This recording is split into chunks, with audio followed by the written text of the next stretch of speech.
جس وجہ سے آج یہاں پہ کھڑے ہیں اس میں کسی کو ڈاؤٹ نہیں ہونا چاہیے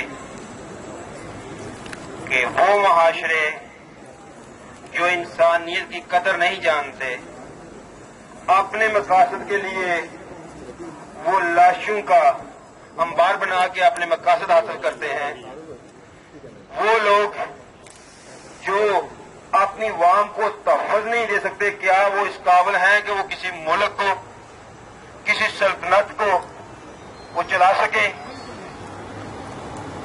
وہ لوگ صرف اور صرف اپنی حکومت چلانا چاہتے ہیں، چاہے انہیں اپنے بھائی کا فون کرنا پڑے، چاہے اپنے دوست کا فون کرنا پڑے، چاہے اپنی عوام کا فون کرنا پڑے۔ وہ لوگ کہ جنہوں نے اپنے گھر کے سامنے، مجھے وہ الفاظ یاد ہیں جب انہوں نے کہا تھا کہ ہمیں تو پتہ ہی نہیں ہے کہ یہ واقعہ کیسے ہو گیا ہے، اور بھائی ایک ملک کا قرآن ہو، دوسرا ماڈل ٹاؤن میں واقعہ ہو گھر کے سامنے، اور جس آدمی کو گھر کے سامنے گھر کے اندر کا پتہ نہیں ہے وہ ملک کو ہاتھ چلائے گا۔ ایسے لوگ جو صرف اور صرف اپنی انا کی جنگ لڑتے ہیں، اپنے مقاصد کے لیے کام کرتے ہیں، وہ نہ اپنے بچوں کے، نہ اپنے بہن بھائیوں کے، نہ اپنی عوام کے، اور نہ وہ کسی دوست کے دوست ہوتے ہیں، وہ صرف اپنے مقاصد کے دوست ہوتے ہیں۔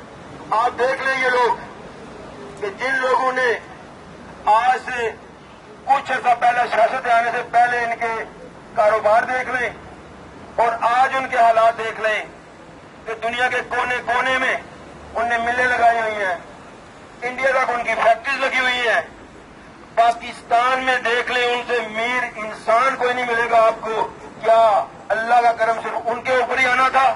نہیں بھائیو، ایسی کوئی بات نہیں ہے۔ یہ لوگ سودے باز ہیں، یہ لوگ ملک چلانے کے قابل نہیں ہے۔ اور جس قوم میں حضرت علی کرم اللہ جو فرماتے ہیں کہ کفر کی حکومت چل سکتی ہے لیکن ناانصافی حکومت نہیں چل سکتی، یہ ناانصاف ہے، یہ ناانصافی کے حکمران ہیں، یہ انسانیت کے نہیں ہیں۔ ہم ان کی پرزور مذمت کرتے ہیں۔ جب تک کسی ایک بھی عوام کی باشندے کے ساتھ زیادتی ہوگی، ہم اپنی آواز ہر جگہ پہ بلند کریں گے، اور جہاں پہ ظلم ہوگا انشاءاللہ وہاں پہ ہم کھڑے ہوں گے۔ اللہ کی ذات کامیابی دے گی، کیوں کہ اللہ تعالی کا ذات کا فیصلہ ہے کہ انصاف کی، حق کی اینڈ آف دا ڈے ان کی جیت ہے، اور انشاءاللہ وہ ہوگی۔ Thank you so much.